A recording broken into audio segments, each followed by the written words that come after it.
And then we might even come in and do coaching workshops for the leadership team, and establish a new operating pattern or a new interaction pattern between the leadership team and the product managers. Before we dive into this episode, I'm excited to share a word from our sponsor. The product landscape is shifting fast. Executive leadership demands more than expertise, strategic clarity, trusted connections, the adaptability to lead in a shifting landscape, and the ability to show up fully without losing yourself in the process.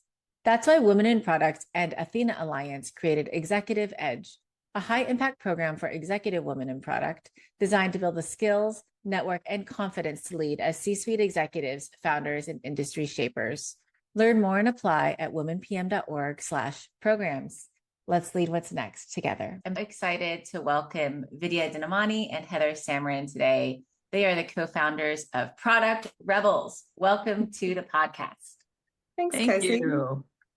I'm so excited to welcome you because not only have you written a book about product management based on all of your learnings from your time starting, I believe, at Intuit, but also you have a wonderful coaching and training company as well. I'd love to hear just the quick story of how you got started in that journey. Gosh, it's such a long time ago. You're going to make us go back in time.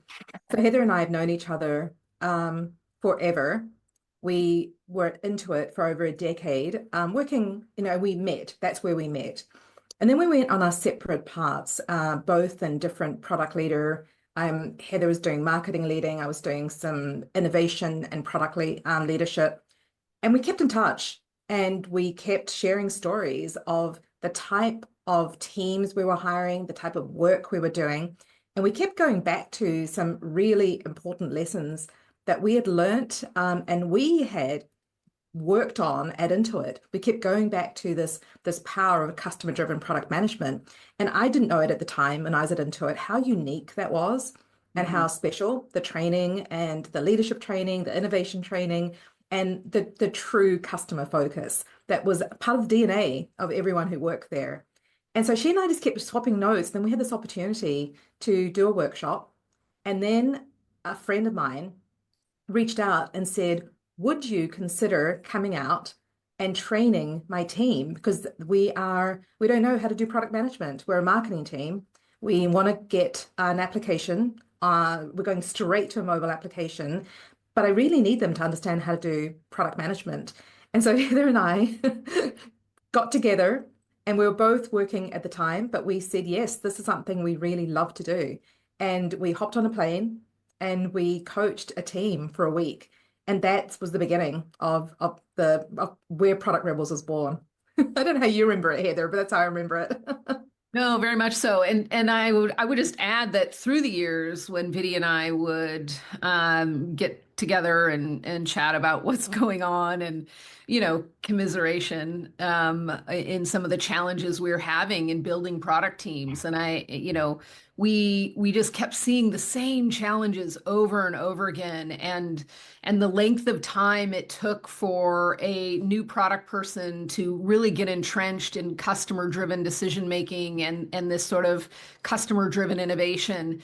And we as leaders were struggling, right? We wanted to do big things and drive for the outcomes of the business. And it felt like we were, every PM we had to train because most product managers at the time, that just wasn't the stuff we learned at Intuit, which was, like Vidya said, very customer oriented. It was just taking a year to a year and a half to get to that level of intimacy with customer and be able to leverage all that comes with. And so we just decided that we wanted to help other product leaders in shortening that time to value in product management and figuring out how to build up product best practices and product teams that delivered for both the customer, delightful experiences, but then also growth for the company and tying what they're doing to the outcomes of the company.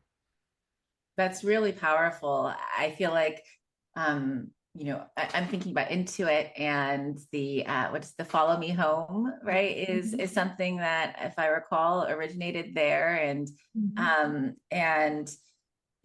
you even in your book, I think it's called Groundwork, right? You have a focus on something called, is it Scrappy customer research, or Scrappy research, yeah. yeah. And so what I love about that is, right, there's always been an understanding that, of course, in product, we need to really understand the customer problems to be solved, their context, right? Which I think the Follow Me Home is so great with helping really think about the context, not just a problem in isolation. And if you hear any frustration sometimes about product teams, often it's about velocity, right? And so I just love that you brought this word scrappy into your vernacular. Can you share a little bit more about your inspiration behind that, right? If sometimes it feels like this process of research, strategy, execution can feel drawn out, and there's something really accessible about how you incorporated that. Yeah, I mean, oh, go go ahead. ahead. No, go I ahead. was going to say, before you talk about Scrappy research, I'll let Heather answer that. I wanted to give you the little bit of the connective tissue between how we got to Groundwork, which is thank you for reading our book. Yeah.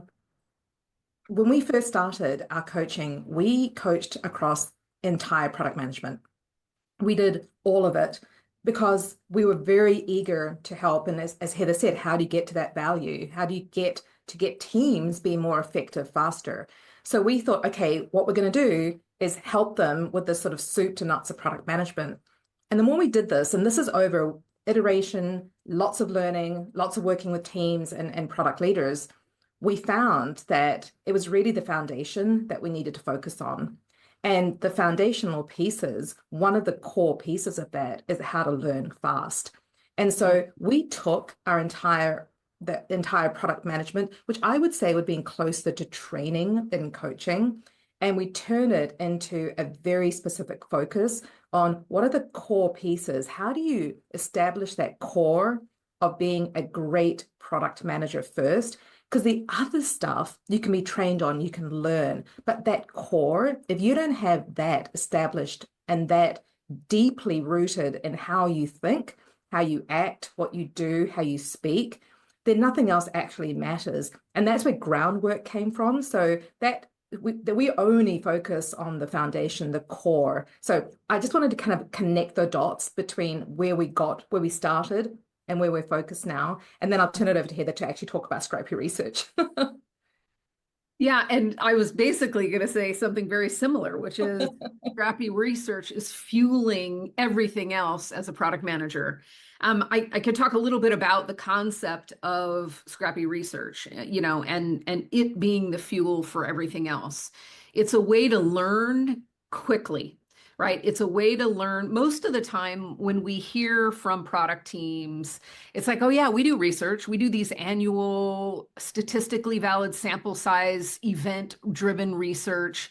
We may do it a couple times a year. We have our NPS survey that we wait until we get 1,000, replies, and then we do our analysis, and we don't always have that. So we can't really infuse customer insights because we just don't have enough people. We don't have access to customers all year round. There's all these things that are wrapped around this concept of customer learning that get in the way of actually learning. And so we are huge advocates of these big event-driven research. Absolutely. So that doesn't negate the importance of it. But what happens in between? That's where we're focused. It's how do we continuously learn in ways that have high enough integrity that we can make directional decisions.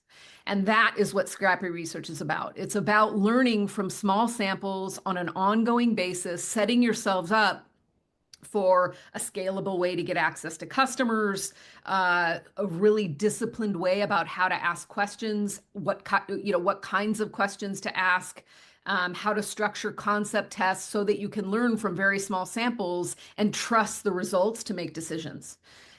So again, it's the Scrappy research is really just a way in which you fuel everything else that we're talking about in terms of that groundwork and the baseline mindsets and the core of what good product management is. It's just one of the practices that allow you to be that and do that. I love the language you're using there, which is the core. And I think that that core piece of like that curiosity, that empathy, the technical know-how, but also just the wherewithal to incorporate that customer feedback from the beginning is really core. And I don't think I've ever heard of it phrased that way before. So that's a really great positioning for lack of a better word.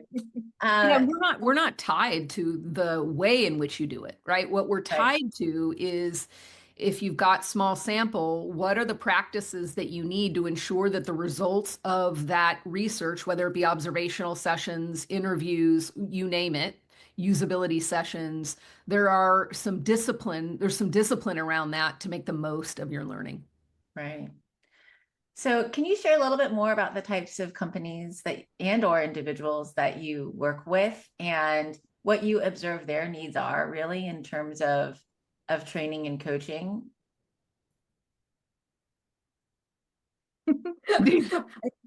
I'll kick it off. So we work with a lot of different companies, hundreds, all the way from early stage up to Fortune 50. And we have we can tell you stories all along the way, but we found that groundwork works across all of these because if you're a really small early stage company, what you need to do more than anything is to get to product market fit, which is then how do you get to the most important problem? You've got very limited resources. How do you focus there? The really, really large companies, if I go to the other scale, and Heather and I have coached hundreds, like up to 400 product managers in an organization globally. Then it's about how do you get the right taxonomy? How do you get a consistent way to think about product management? How do you not just let the customer facing, which is often a fairly small group of product managers who are truly customer facing, there are so many more who are enabling, who are on platform, who are making the entire system work. How do you infuse customer into the way that they work? Because often it's a new term. We're introducing this idea of who are you serving, and then not just your end consumer, but when you've got multiple layers, when you've got thousands, sometimes tens of thousands of employees in these organizations, that's not how they think. And so this idea of approaching this foundation, this core, which I'm really glad you like that, Cassie, because that's what we've really boiled it down to. This, and we often talk about you could be a good product manager and you can understand what to do and how to behave. But this great product manager needs this really strong core. And that's what we're focused on, how to have everyone in the organization, whether you're a tiny team or you're a team working at scale, all approach product management in the same way with this customer understanding, with this ability to be able to articulate the same way what problems are we solving, to be able to make the right trade-offs consistently and use the same language, because so often these arguments, these debates, all of these decisions that get overturned are simply because we're not aligned, we're not on the same page, we're not solving for the same thing. And so that's what we're really about, how to get everyone understanding how to articulate what they're solving for, because then you can have a really good conversation about what are we trying to do and are we all achieving the same outcome? Because when that's not clear, that's when problems start, and that's what we're here to solve. And the only thing I would add is, and I think Vidya touched on this a little bit, as we go up scaling or we go to larger businesses, the way in which we coach groundwork is half winning hearts and minds and half the core, right? So how do we use this core that we talk about and then express it, be transparent with it, communicate it, get shared vision or alignment around what we're learning about the customer, the outcomes we're solving for, connecting those dots. And so it's a lot more about winning hearts and minds once you have done that core work to influence a much larger array of cross-functional stakeholders, right? And so the core programming, if you will, is the same regardless of size. It's how it's executed, how it's implemented. That's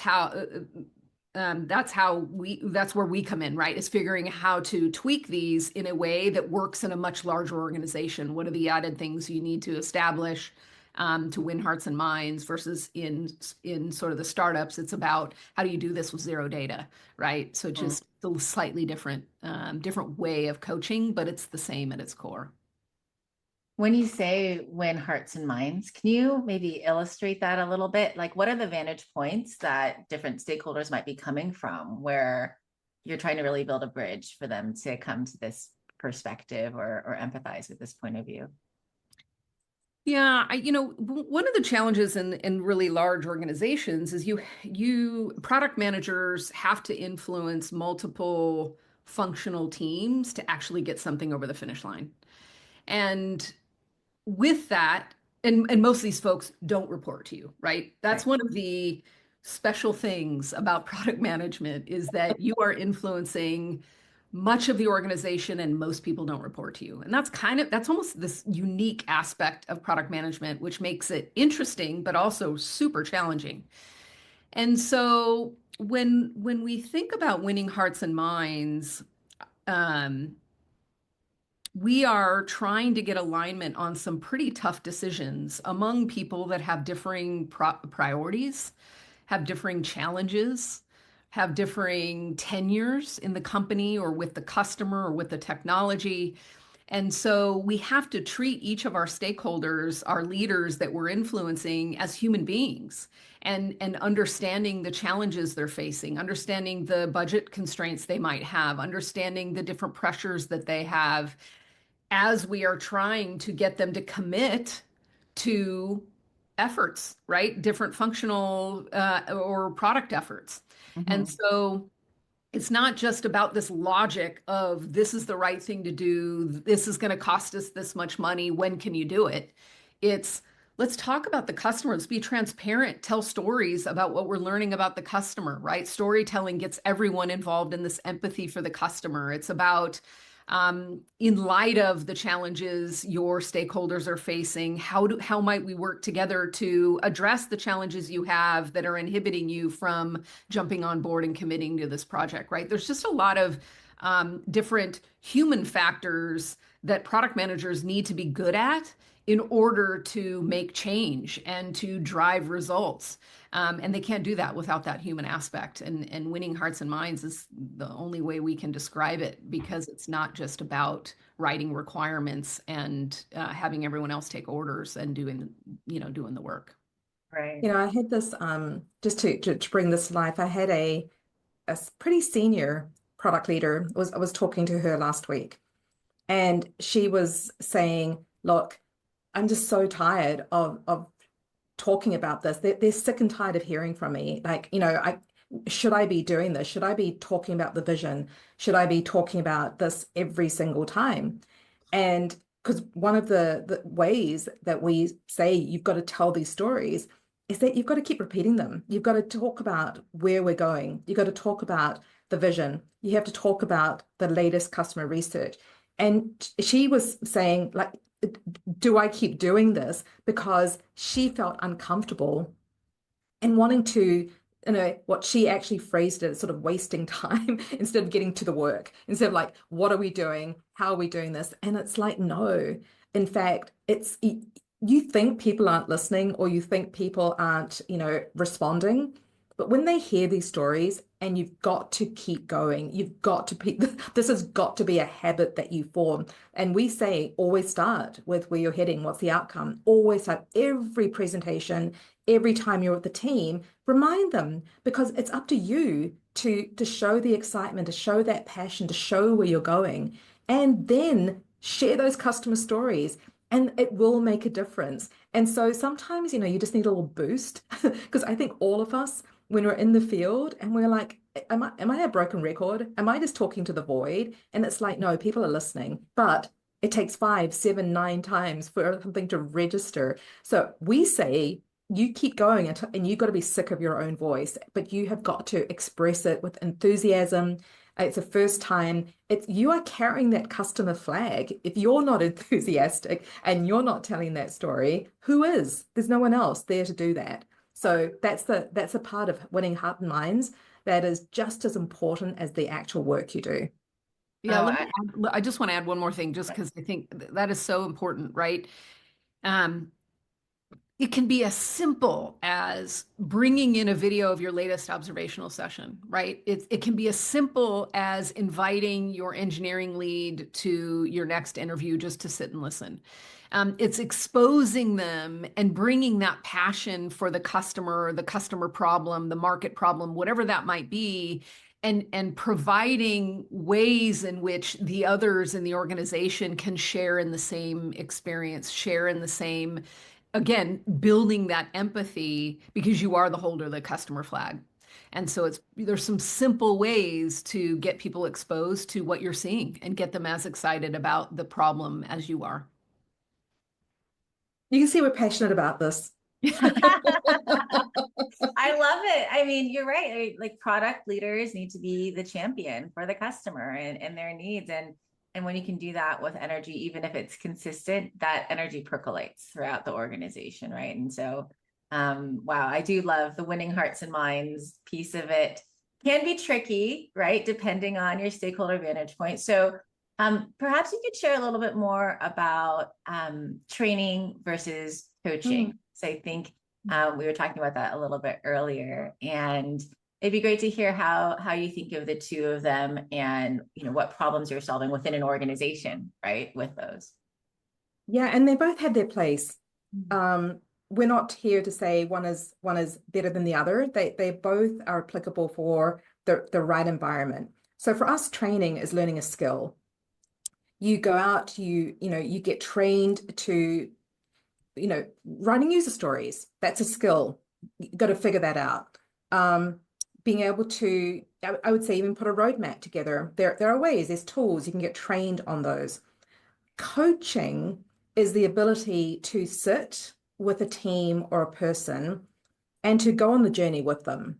And that's really the difference for us, because it's not a one-off. It's not a skill that you get to learn in the space of a day or hours or even a week.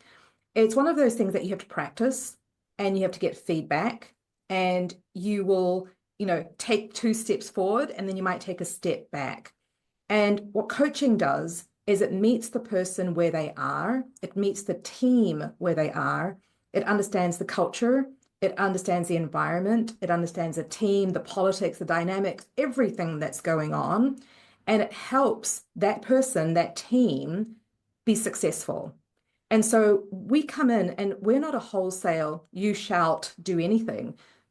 We have templates, we have training. Of course, we have sort of tools that we use, but we also look at where the client is, where the team is, and everyone is unique. I mean, just because we all do product management, there's not one team that we have met that is similar to another.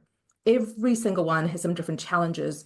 And that's not just talking about the market, the environment, the industry. It's actually how the team operates, the dynamics, who's in there, what's happening, what are they trying to achieve, what is leadership like, what kind of dictates do they have from competitors, the board, all of this, kind of goes into this mix.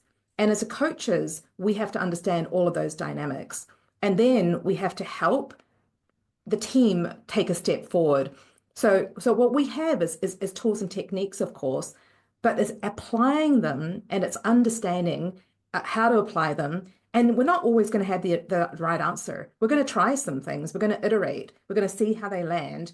And then we're going to see what the feedback is. We're going to sit down and we're going to help the team. And it's funny because even though our program is 10 weeks, and I don't mean this to be an advertisement for what we do, but it's a length of time because you can't coach overnight. You can't coach in a week. Right. You need to spend time understanding, working, and then there's trust that's built up that we're there to make the team and the product leader successful. And again, it's really, I think if I just boil it down to one piece, is you've got to meet the team where they are. Training is, these are the rules. This is what it is. This is what you shall learn. This is the template. These are the ways you shall do it. That is not what we do in terms of coaching. So I hope that made sense. Yeah, and the going on the journey with the team or the individual absolutely feels like it makes sense, because we can all read a book or take an online course or any number of things, but having that feedback loop in the moment, in the context, I think can absolutely be super powerful. And I really liked how you described that as a journey, and steps forward, steps backward, explorations. And I think also, perhaps that's where outside perspective helps, right? Having somebody having, you two who have had experience across lots of different contexts. I'm sure there's more pattern matching that you can see, and kind of help people peek around corners on their journeys. Yeah, I almost look at training as sort of the one size fits all, and coaching is about right sizing what you've learned to work in the situation you're in. So it's kind of, what Vidya said, right? We meet them where they are. And we're only able to do that because of the experiences across so many different environments and so many different team sizes and business models that allow us to help right size the training for the situation the team is in. And the team might come into multiple situations throughout the year as we're coaching them, right? And we may, like Vidya said, experiment with, a particular practice that might work here, but then we might change it again in, for a different situation. So, yeah. One of the challenges that we've heard throughout this podcast series is that the what Phil Terry calls is positive politics, right? The stakeholder management, the cross-functional leadership, alignment and collaboration is such a core part of a product leader's role. And I think there's a Venn diagram overlap there with winning hearts and minds. I'm wondering if there's a story or an anecdote you can share from your history of how you've really seen that unfold and evolve for a company you've worked with, because I can imagine there's listeners out there who are pondering how to cross that bridge in their context. And it's always great to hear those kinds of stories. I can give you a story. It's a client that we've been working with for a few years now. And when we came in, the product team was really not well regarded or well established. They were almost fighting to be heard. They had split between product owners and product managers.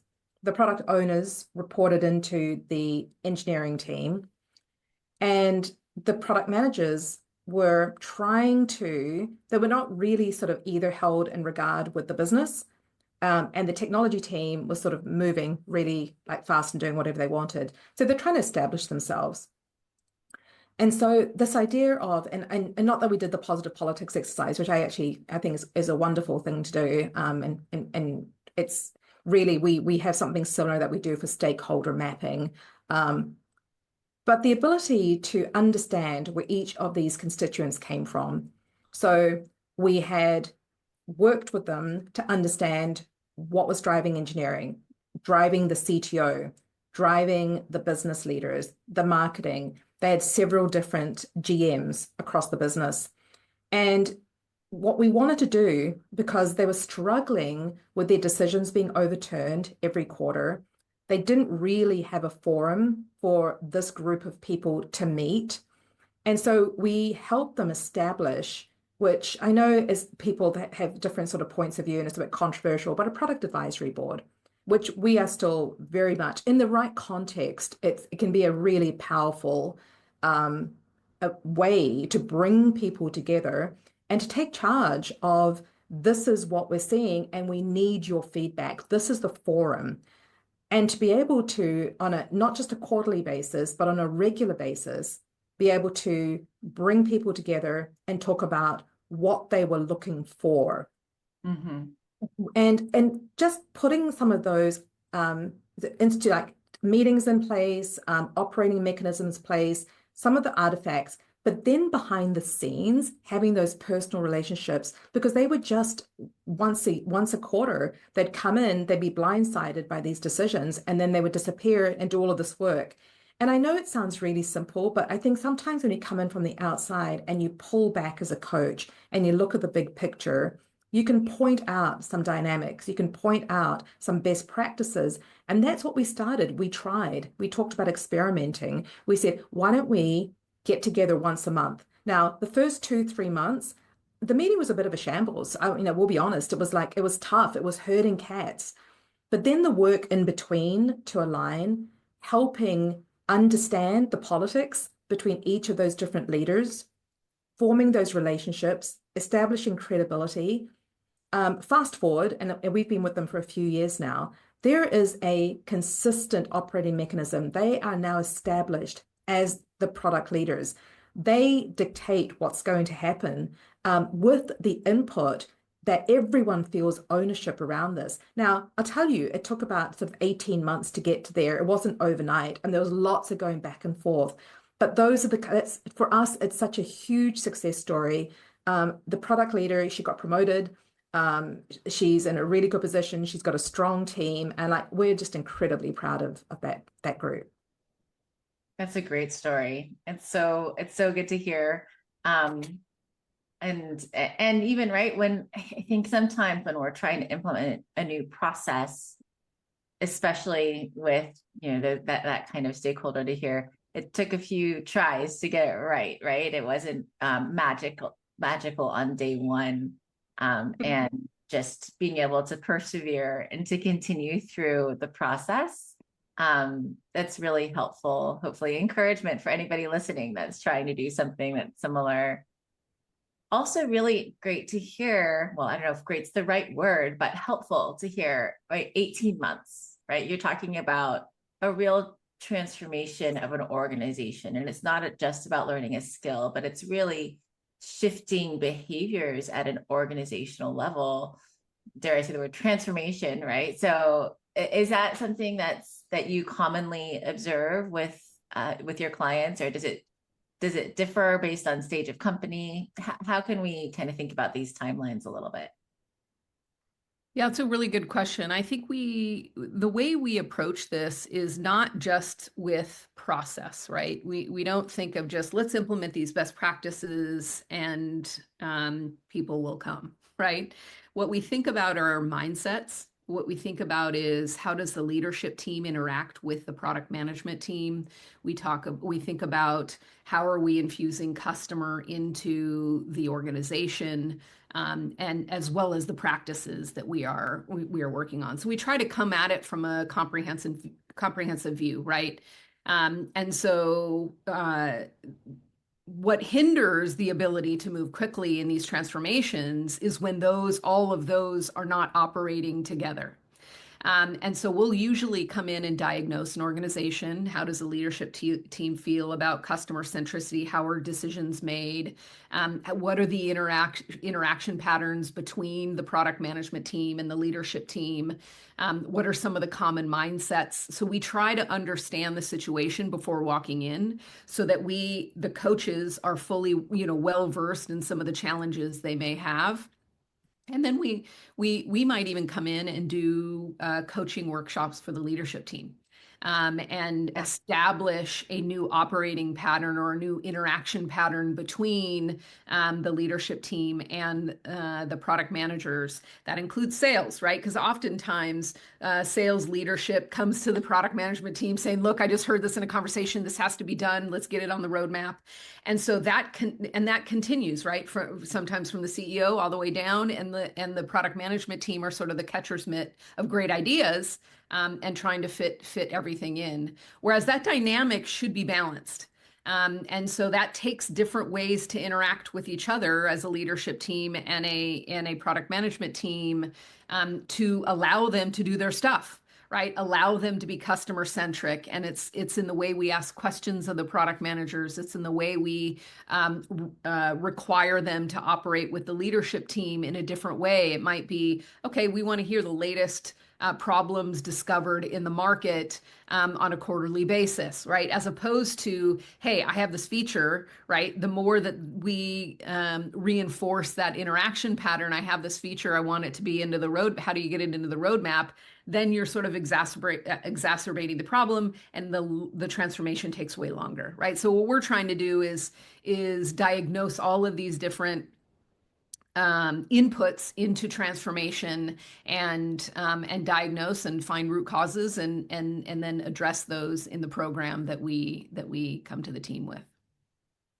Wow. I mean, that just struck a chord with me so much. I mean, I think some of the symptoms we can observe in companies, especially given, the venture-backed pattern of grow up into the right, grow up into the right. And there's so much growth pressure that can be achieved in unsustainable ways or sustainable ways, depending on how it's approached, right? And I think there's probably plenty of product leaders out there who've experienced the CEO had lunch and wrote this down on a napkin, and we're going to deliver it in Q3. Or, the CRO has this OKR and they want to hit this number. And so they're figuring out however they can sign that huge enterprise deal. And it's more important to hit the number than, maybe having a standard approach. They're like, it'd be great to hear tips or approaches or just things to look out for product managers to create influence in that context, because that's a hard context to influence. Yeah, and by the way, we're not opposed to that type of interaction, right? But what we need, product management needs to be grounded in what's the most important problem to be solved right now, or the top 5 problems to be solved, or the top opportunities, or the top, initiatives that we have to complete in order to meet the main outcomes of the business. As long as they have a really good opinion, data-based, customer-centric based opinion around what are the most important things. Anything new that comes in, as long as they can understand the trade-off between what is the most important thing and this latest thing, which might be really cool, it might be a big opportunity, but highly risky. You're making informed trade-offs. That's what we advocate, is informed trade-offs. We're not naysayers. We're not about, hey, this next shiny object, we're going to find all the ways that we can't do it, right? What we're trying to do is make sure that the product management team is well versed in what the most important thing to invest in is to get to the outcomes. And then we make the trade-off as the business needs, right? It's informed. And I would say there's a tip, there's a really simple tip, which is to the point of, it's not about being a naysayer. Say yes. When those shiny objects or the sales team, what you do is you lean into this and you're curious. You have empathy for that sales leader or the CRO or the CEO who's got many pressures on them, and you get curious. Let's explore why that's important. Let's understand what, how does this, is this it could well be that this is a better problem to solve. But you explore with them, you understand, you go do your research, you learn from the customers, you create a hypothesis around the new shiny object, and then you've got some data. You come back and you share it. You go, this is what I've learned. Now, if it's ridiculous, if it's a really shiny object that makes 0 sense, you will very quickly prove that to be the case. And you've got data. Bring that CRO with you, bring that sales leader with you to that customer. Do the learning, share it. This is going right back to the beginning of conversation in terms of winning hearts and minds. You don't do that by being the no person. You do it by saying, yeah, that sounds really interesting. Let's go explore it together. Now, is that more work? Absolutely. And the higher up the food chain, the bigger the organization, the more you're going to have to do this, because you want your team to succeed. You're all on the same page in terms of the business goals. So what is the best way to get there? And so be open to the fact that there may actually be a new way to solve that problem. But it's your job to use the training, the techniques, the tools, the mindset, the approach, all of it, in order to go explore. It's such a empowering way to operate in that context. I joked one time that shiny objects can be a girl's best friend, right? I think that oftentimes we're told, oh, the shiny objects coming in, but especially, for example, in a pre-product market fit context, you better get curious about that shiny object. Somebody's asking for it, right? So those are really helpful tips for people. And I guess I'd love to ask a little bit more. What's it like to work with you? It's not an infomercial for Product Rebels, but I guess a two-part question. One, like, how do you think if people are thinking about, their context and wondering, I wonder if I should bring in a coach or get somebody to coach myself or my team. What do you think the right time is, or how do people kind of qualify themselves, right, before reaching out to see whether something might make sense? And then once that happens, what's it like to have an engagement with you? Yeah, thank you for asking that. I would say a lot of the time, a product leader feels like they've got to coach their teams themselves. I mean, I know I was like, all of us around this room, it's part of your job. And it's, it feels odd to be saying, I need help. However, I think the best product leaders, the ones that we partner most effectively with, are confident in their own skills. They're also very aware that the time spent, the ability to have an objective point of view, and to have a peer come in and support you is only goodness. So they're confident enough in themselves, but they're also humble enough to say, I can't do it all. And I can't spend that depth of time being able to work with the team in that way. I am going to be a partner to this coach so that I can reinforce, I can extend. I'm going to be there frankly, just again, side by side. But when we bring us in, we are, an extension of that product leader. And we're spending the time, we're bringing all of those external experiences in. And our goal is to make the team better and to help the product leader. That's our two goals. That's it. As a coach, we have no other motivation than to leave the team, in a much better place, and that product leader in a way that they can continue to reinforce support. And now the team they're armed, and they're moving, right? They're moving in the direction that the product leader wants. So that's the best partnerships. Those are the best product leaders we work with.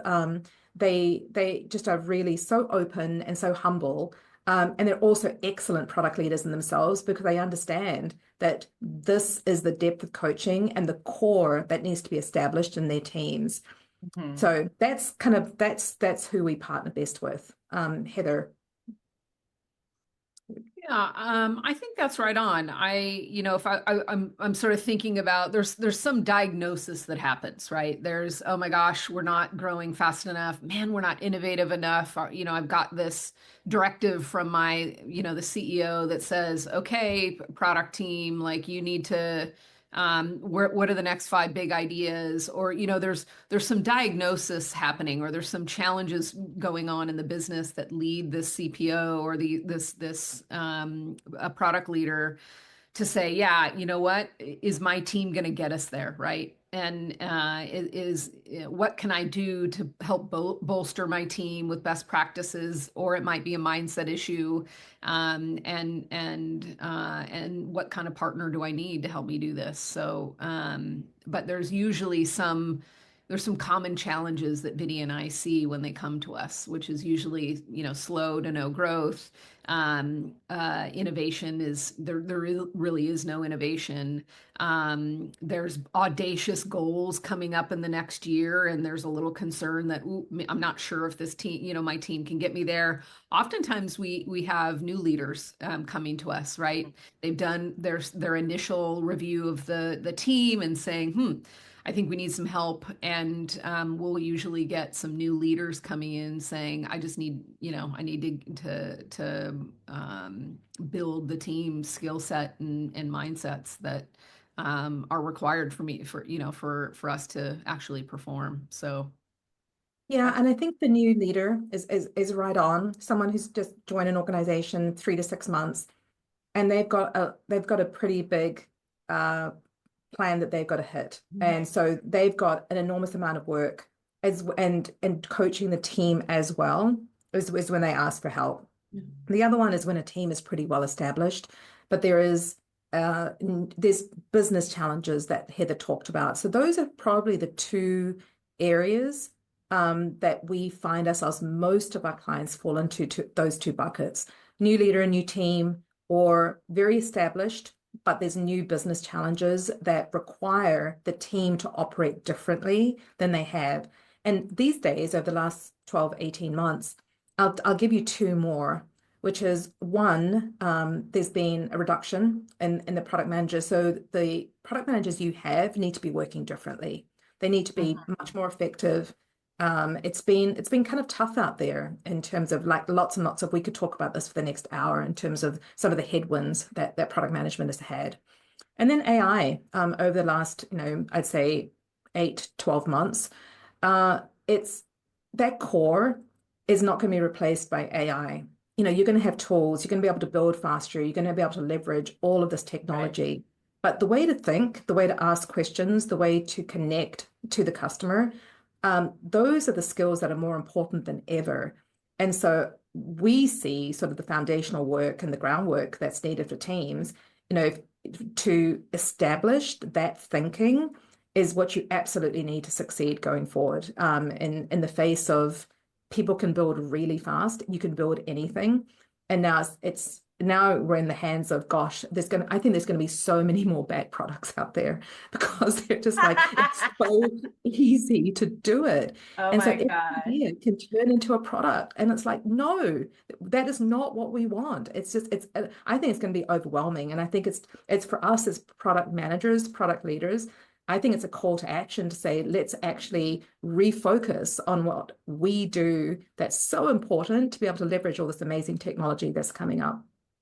I love that video. I mean, I'm just imagining the launch of thousands of faster horses, right? Everybody's asking what customers want, and here's a faster horse, right? And I think there's an interesting question with regards to AI and derivative product strategy versus innovative product strategy. And I think that you're saying like the innovation is going to come from those who have really invested in that core component of what you do. And that's so exciting to think about.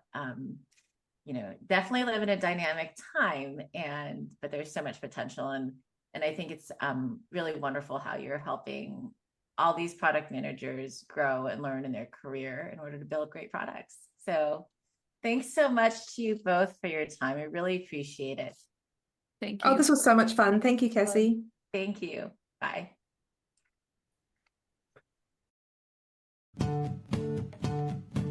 Thank you for listening. This podcast is an original production of Women in Product. Follow us on Apple Podcasts, Spotify, or the Women in Product YouTube channel. Leave us a review so that others can discover us, or share this episode with someone you know. Original music provided by Jenny Hahn.